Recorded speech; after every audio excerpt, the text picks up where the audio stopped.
ETV news కు స్వాగతం. ఉచితాల పేరుతో ఎన్నికల హామీలు ఇవ్వడంపై సుప్రీంకోర్టు తీవ్ర అభ్యంతరం వ్యక్తం చేసింది. ఉచితాలు ఇవ్వడం ద్వారా ప్రజలను పరాన్నజీవులుగా మారుస్తున్నారని ఆక్షేపించింది. పట్టణ ప్రాంతాల్లోని నిరాశ్రయులకు ఆశ్రయం కల్పించాలని దాఖలైన పిటిషన్పై విచారణలో justice BR Gavai, justice Augustine George మాసిహలతో కూడిన ధర్మాసనం ఈ మేరకు వ్యాఖ్యానించింది. ఎన్నికల ముందు ఉచిత హామీలను ప్రకటించడాన్ని ధర్మాసనం తప్పుపట్టింది.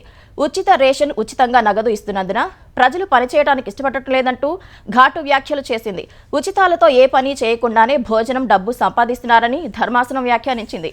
ఈ పథకాల ద్వారా లబ్ధిదారులను సమాజంలో ప్రధాన స్రవంతిలో కలపకుండా పరాన్నజీవులుగా మారుస్తున్నామని ధర్మాసనం ఆందోళన వ్యక్తం చేసింది. అలాంటి వారికి పని కల్పించినప్పుడే దేశాభివృద్ధికి దోహదపడతారని వ్యాఖ్యానించింది.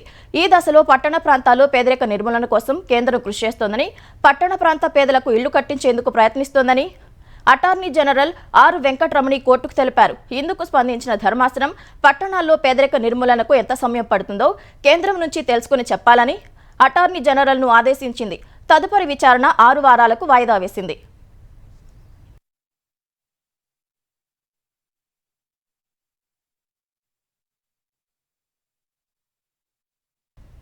మాఘ పూర్ణిమ సందర్భంగా ప్రయాగరాజు మహాకుంభమేళ భక్తజన సంద్రమైంది. లక్షల సంఖ్యలో తరలివస్తున్న భక్తులతో త్రివేణి సంగమంలో ఘాట్లన్నీ కిక్కిరిశాయి. ఈ తెల్లవారుజాము నుంచే పుణ్యస్నానాలు కొనసాగుతుండగా ఈ మధ్యాహ్నం 12 గంటల వరకు పుణ్యస్నానాలు చేసిన వారి సంఖ్య 1,60,00,000 దాటింది.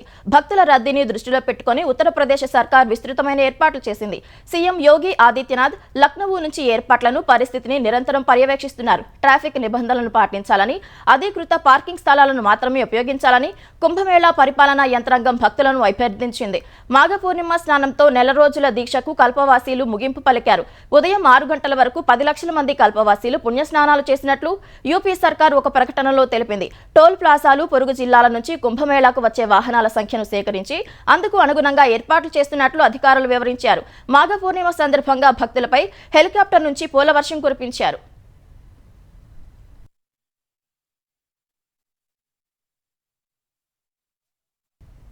తెలంగాణలో జరగనున్న స్థానిక సంస్థల ఎన్నికల్లో నోటా వినియోగంపై రాజకీయ పార్టీలు భిన్నాభిప్రాయాలు వ్యక్తం చేశాయి.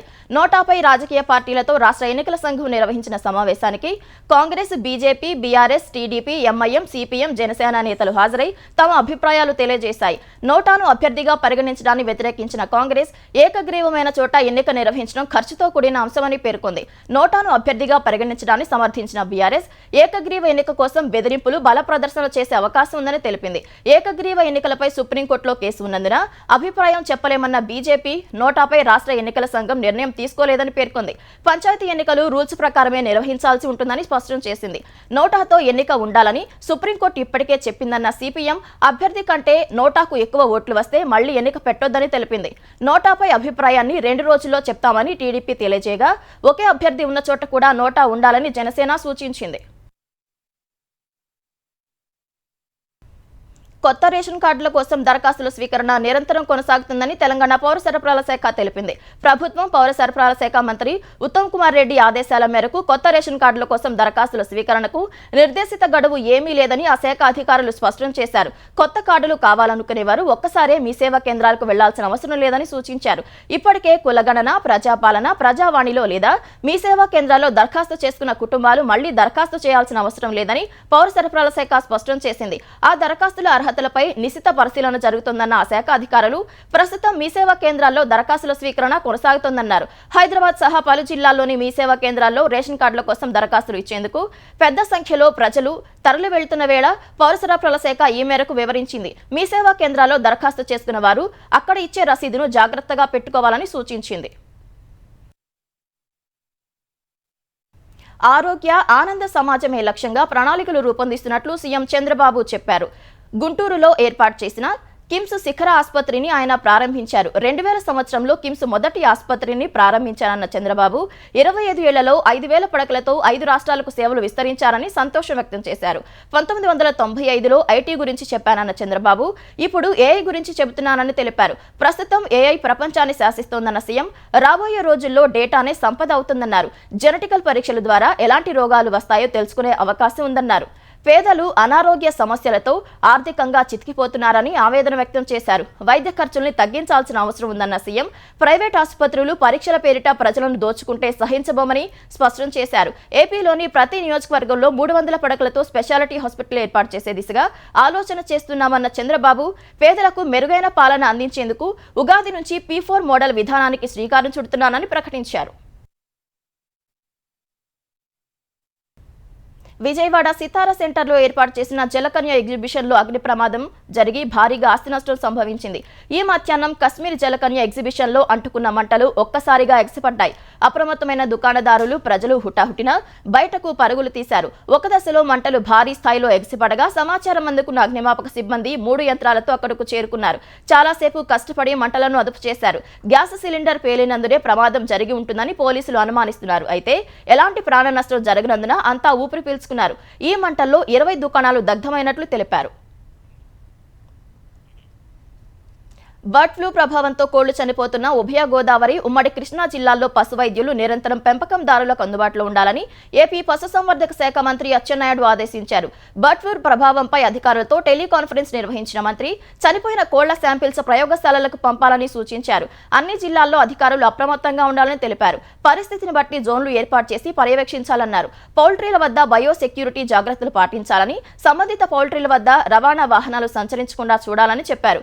అటు బర్డ్ ఫ్లూ ప్రభావిత ప్రాంతాల్లో చికెన్ అమ్మకాలను నిలిపివేయగా ఎవరూ చికెన్ విక్రయించకుండా అధికారులు ఆకస్మిక తనిఖీలు చేస్తున్నారు. కోనసీమ జిల్లా ముమ్మిడివరం నగర పంచాయతీ కమిషనర్ ఆధ్వర్యంలో ఆకస్మిక తనిఖీలు చేసిన అధికారులు చికెన్ సెంటర్లలో విక్రయించేందుకు ఉంచిన కోళ్లను స్వాధీనం చేసుకున్నారు. కొన్ని రోజులు కోడి మాంసం, గుడ్లు తినకుండా ఉండాలని అధికారులు ప్రజలకు విజ్ఞప్తి చేస్తున్నారు. ప్రభుత్వ పాఠశాలలు, అంగన్వాడీ కేంద్రాలకు వారం రోజులు కోడిగుడ్ల సరఫరాను నిలిపివేశారు.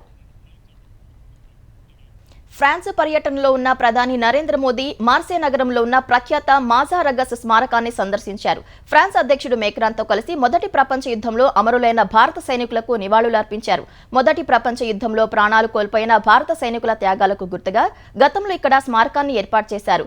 ఈ స్మారకాన్ని కామన్వెల్త్ వార్ గ్రేవ్స్ కమిషన్ నిర్వహిస్తోంది. స్మారకాన్ని సందర్శించిన అనంతరం ప్రధాని ప్రవాస భారతీయులను కలుసుకున్నారు. తర్వాత మార్సే నగరంలో నూతనంగా నిర్మించిన భారత కాన్సులేట్ ను ఫ్రాన్స్ అధ్యక్షుడు మేక్రాన్తో కలిసి మోదీ ప్రారంభించారు. ప్రధాని నరేంద్ర మోదీ ప్రయాణిస్తున్న విమానానికి ఉగ్ర బెదిరింపులు కలకలం రేపాయి. మోదీ విమానాన్ని లక్ష్యంగా చేసుకుని ఉగ్రదాడి జరగొచ్చని ఫిబ్రవరి 11న ముంబై పోలీస్ కంట్రోల్ రూమ్ కు ఒకరు ఫోన్ చేసినట్లు పోలీసులు తెలిపారు. విదేశీ పర్యటనలో ఉన్న మోదీ విమానంపై ఉగ్రవాదులు దాడి జరగొచ్చని ఫోన్ చేసిన వ్యక్తి చెప్పినట్లు వెల్లడించారు. ఈ అంశాన్ని తీవ్రంగా పరిగణించిన పోలీసులు దర్యాప్తు చేపట్టి ఫోన్ చేసిన వ్యక్తిని అదుపులోకి తీసుకున్నారు. అతడి మానసిక పరిస్థితి సరిగా లేదని ప్రాథమికంగా తెలుస్తోందని వెల్లడించారు. ఈ అంశంపై మరింత లోతుగా దర్యాప్తు కొనసాగిస్తున్నట్లు పోలీసులు చెప్పారు.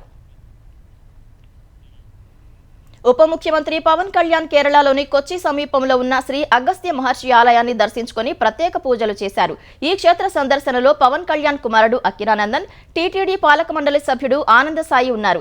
జ్వరం నుంచి కోలుకున్న పవన్ కళ్యాణ్ దక్షిణాది రాష్ట్రాల్లో పర్యటిస్తున్నారు. 3 రోజులు కేరళ, తమిళనాడులోని పలు ఆలయాల సందర్శించనున్నారు. ఈ సాయంత్రం త్రివేంద్రంలోని పరశురామస్వామి ఆలయం సందర్శించనున్న పవన్ తర్వాత అనంత పద్మనాభ స్వామి, మధుర మీనాక్షి, కుంభేశ్వర ఆలయం, స్వామి మలై, తిరుత్తణి సుబ్రహ్మణ్యేశ్వర స్వామి ఆలయాలను సందర్శిస్తారు. ప్రజలు ప్రతిపక్ష హోదా ఇవ్వని వైసీపీ అధినేత జగన్ కేవలం ఎమ్మెల్యే మాత్రమేనని ఆంధ్రప్రదేశ్ గనులు, ఎక్సైజ్ శాఖ మంత్రి కొల్లు రవీంద్ర అన్నారు. మంగళగిరిలోని టీడీపీ పార్టీ కేంద్ర కార్యాలయంలో ప్రజల నుంచి వినతి పత్రాలను స్వీకరించిన మంత్రి బాధితులకు న్యాయం జరిగేలా చూస్తానని హామీ ఇచ్చారు. జగన్ ఎమ్మెల్యే హోదాలో అసెంబ్లీ సమావేశాలకు హాజరై ప్రజా సమస్యలను ప్రభుత్వం దృష్టికి తీసుకురావచ్చని సూచించారు. భీమునిపట్నం బీచ్ వద్ద సిఆర్జెడ్ నిబంధనలకు విరుద్ధంగా అక్రమ నిర్మాణాలు చేపట్టారని దాఖలైన పిటిషన్పై విచారణను హైకోర్టు వచ్చే వారానికి వాయిదా వేసింది. మాజీ ఎంపీ విజయసాయిరెడ్డి కుమార్తె నేహారెడ్డి భీమునిపట్నం బీచ్ వద్ద సిఆర్జెడ్ నిబంధనలకు విరుద్ధంగా శాశ్వత కాంక్రీట్ నిర్మాణాలు చేపట్టారంటూ జనసేన కార్పొరేటర్ పీతల మూర్తి యాదవ్ దాఖలు చేసిన పిటిషన్పై ఇవాళ హైకోర్టులో మరోసారి విచారణ జరిగింది. ఈ విచారణ సందర్భంగా గతంలో Visakha collector, GVMC commissioner, CRZ అధికారులతో వేసిన కమిటీ అక్రమ నిర్మాణాలపై కోర్టుకు తమ నివేదిక సమర్పించింది. హైకోర్టు ఆదేశాల మేరకు క్షేత్రస్థాయిలో పరిస్థితులను పరిశీలించి రూపొందించిన నివేదికను కమిటీ కోర్టుకు అందజేసింది. ఈ నివేదికను పరిశీలించిన కోర్టు కౌంటర్ దాఖలు చేయాలని పిటిషనర్ను ఆదేశించింది. తదుపరి విచారణను వచ్చే వారానికి వాయిదా వేసింది. కాంగ్రెస్ ప్రభుత్వం మహిళలకు ఇచ్చిన హామీలు అమలు చేయాలని బీఆర్ఎస్ ఎమ్మెల్సీ కవిత డిమాండ్ చేశారు. మార్చి 8న ఇందిరా పార్క్ వద్ద తెలంగాణ జాగృతి ఆధ్వర్యంలో నిర్వహించనున్న మహిళా శంఖారావం పోస్టర్ను కవిత ఆవిష్కరించారు. ప్రజలకు ఇచ్చిన హామీలను అమలు చేయకపోవడం వల్లే కాంగ్రెస్ అగ్రనేత రాహుల్ గాంధీ వరంగల్కు రాకుండా ఆగిపోయారని చెప్పారు. హామీలు అమలు చేయకపోతే కాంగ్రెస్ నేతలు తెలంగాణలో ఎక్కడా తిరగలేరని అన్నారు. అసలు సినిమా మార్చి 8న ఉంటుందన్న ఆమె ఆడబిడ్డలంతా తరలివచ్చి ఆ రోజు మహిళా శక్తి ఏంటో చూపాలన్నారు. పాలస్తీనియన్లను పంపించి గాజాను పునర్నిర్మిస్తామని ప్రకటించిన అమెరికా అధ్యక్షుడు డొనాల్డ్ ట్రంప్ దాన్ని కొనుగోలు చేయాల్సిన అవసరం లేదన్నారు. గాజాను స్వాధీనం చేసుకుంటామని, రక్షించి పునరుద్ధరిస్తామని జోర్డాన్ రాజు అబ్దుల్లా టూతో జరిగిన భేటీలో చెప్పారు. గాజాలో రియల్ ఎస్టేట్ వ్యాపారం చేసే ఆలోచన లేదన్న ట్రంప్ మధ్యప్రాచ్యంలోని ప్రజలకు అనేక ఉద్యోగాలు సృష్టించనున్నామని విలేకరులతో చెప్పారు. గాజాలోని పాలస్తీనా వాసులను జోర్డాన్లోకి అనుమతించాలన్న ట్రంప్ సూచనను జోర్డాన్ రాజు అబ్దుల్లా టూ తిరస్కరించారు. వారిని అక్కడి నుంచి పంపించకుండానే గాజాను పునర్నిర్మించాలని సూచించారు. అయితే యుద్ధం కారణంగా అనారోగ్యంతో బాధపడుతున్న 2000 మంది పాలస్తీనా చిన్నారులను తమ దేశానికి తీసుకువెళ్తామని ట్రంప్తో చర్చల తర్వాత జోర్డాన్ రాజు చెప్పారు. ప్రపంచ కుబేరుడు ఎలాన్ మస్క్ కు తన ప్రభుత్వంలో కీలక పదవి కట్టబెట్టిన అమెరికా అధ్యక్షుడు డొనాల్డ్ ట్రంప్ తాజాగా ప్రత్యేక అధికారాలిస్తూ కార్యనిర్వాహక ఆదేశాలపై సంతకం చేశారు. ఆ సమయంలో ట్రంప్ పక్కనే మస్క్ ఉన్నారు. శ్వేత సౌధంలోని ఓవల్ ఆఫీస్ కు తన 4 ఏళ్ల కుమారుడితో కలిసి ఆయన వచ్చారు. మస్క్ నేతృత్వంలోని డోస్ కు తాజాగా అధ్యక్షుడు విశేష అధికారాలు కట్టబెట్టడంతో అమెరికా ప్రభుత్వంలో పెద్ద ఎత్తున ఉద్యోగాల్లో కోతలు విధించనున్నారు.